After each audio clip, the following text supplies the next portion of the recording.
السلام علیکم ورحمت الله وبرکاتو. محترمه، تا تپوس کړی دی چې په کش باندې دا سیوا روپۍ اخلي نو دا روا دي که ناروا. ګوره زموږ کتابونو دا مسله لیکلې ده، د کش سودا روا ده خو شرطونه پکې شته. ښه، یو شرط پکې دا دی چې دا په کش باندې ته کومه سودا اخلي نو دغه سودا به د دکاندار سره موجوده وي.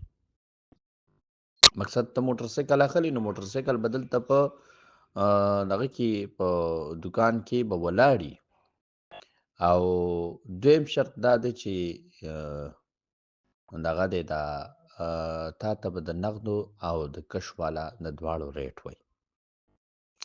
دریم نمبر شرط دا دی چې دا کش که چېرته لیټ شي نو دا به په تا سیوا کوي نه. داسې به نه کوي چې که چېرته لیټ شو نو بیا به 2000 سیوا راکړي، ځکه هغه بیا سود کې راځي. ښه،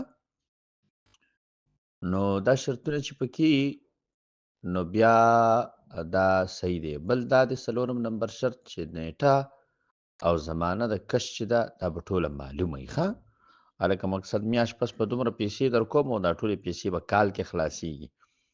نو دا شرطونه چې پکې نو په کش باندې اغستل یا خرڅول د شیونو دا روا دي. ښه.